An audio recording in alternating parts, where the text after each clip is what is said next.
Nice to meet you, Mr. Joseph.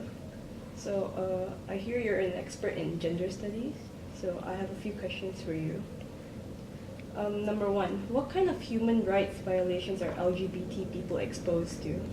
Mm. I suppose when you ask this question, you are asking from the context of Malaysia. Yes.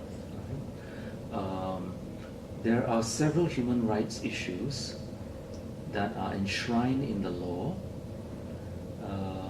various kinds of law in Malaysia, as well as a sort of public opinion about LGBT people. Although various kinds of LGBT people are affected by these laws, they particularly affect gay men and transgender women. First of all, you have the Malaysian Penal Code. And in section 377A to C in the Penal Code, it says that any form of oral sex and anal sex is considered illegal. Now, that law cuts across the board for all Malaysians, whether they're LGBT or non-LGBT. But because of the Anwar Ibrahim case, in which that law was used against him, that law has now been seen as the law against gay men, and by extension, transgender women. Apart from that, you have various Sharia laws. Sharia laws are Islamic laws that are present in most of the states in Malaysia.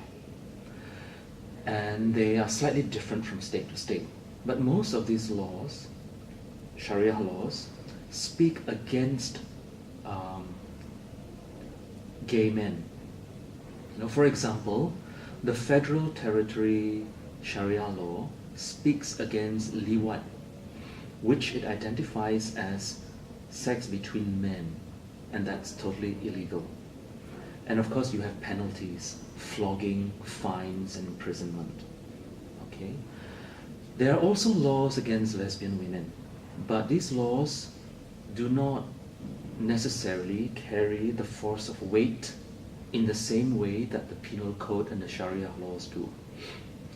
You have a fatwa, which is an Islamic opinion, that sometimes carries the force of law against pengkit or lesbian women, but it is defined as women who are butch, masculine acting women. And of course there are various Sharia laws and also, which are used against transgender women.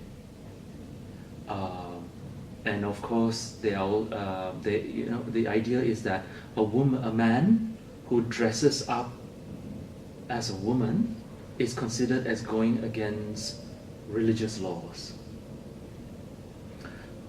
But of course, these laws do not understand the difference between cross-dressing and being a transgender person, which we could discuss later if you like. Yeah. And of course, there are also laws against transgender men. So transgender women are male to female transgender people, and transgender men are female to male transgender people. These are the laws that are actively working against LGBT people. But apart from that, you also have politicians speaking against LGBT people. For example, the Prime Minister of Malaysia, Najib Razak, has referred to liberalism, pluralism, and LGBT people as enemies of Islam. And of course, if you stretch it a bit further, what he's really trying to say is that these are these are ideas, or rather ideologies, that go against the state of Malaysia. And here when I say state, I'm referring to the country of Malaysia. At one point in 2012, if I'm not mistaken, the Deputy Minister in the Prime Minister's office, Mashita Ibrahim, spoke out against LGBT people and said that there is no constitutional protection for LGBT people. any protection that comes under the banner of gender only applies to straight people, not to LGBT people.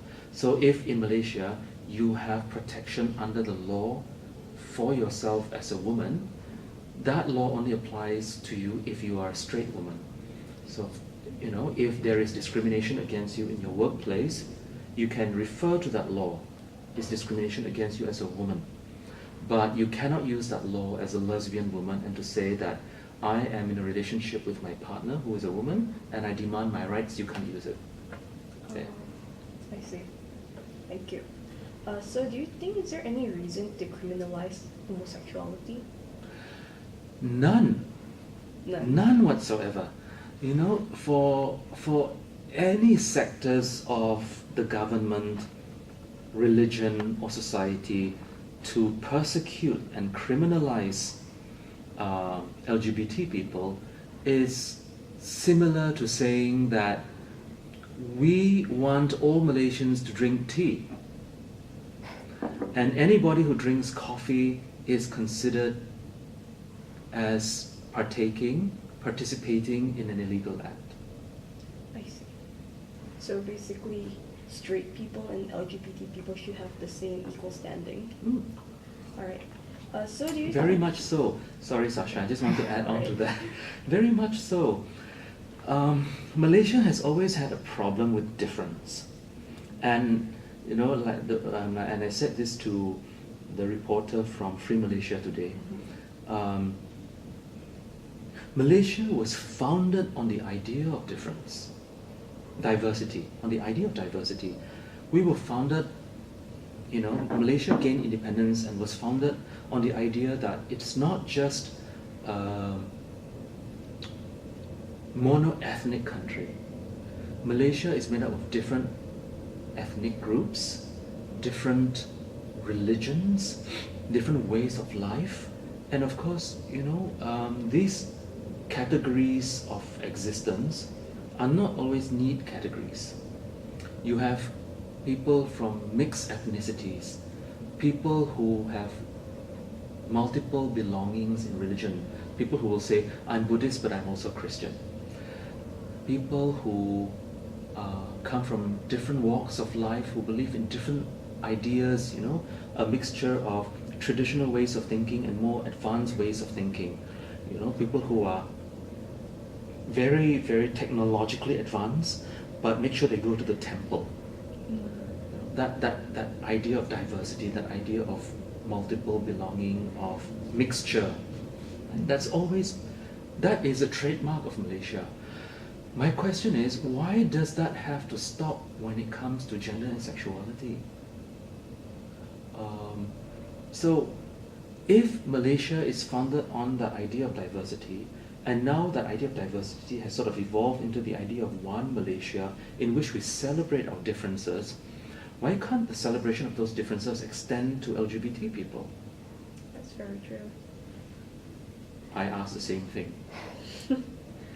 Alright, so do you think that being around LGBT people or having access to information on homosexuality and all that, does it endanger children? Like, does it taint their minds?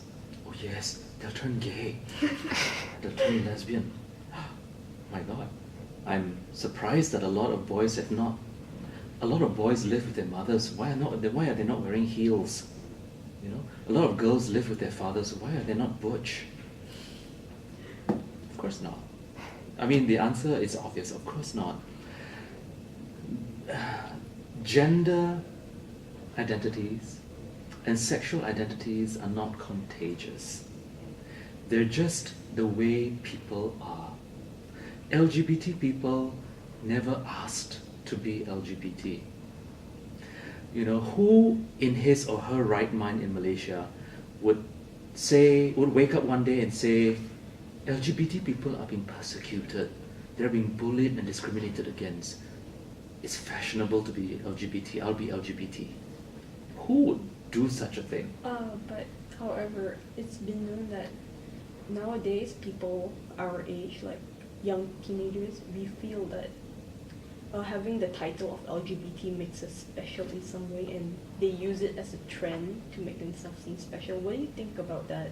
I want to answer the other question first. All right. Okay. So no, I don't think that LGBT is a contagion.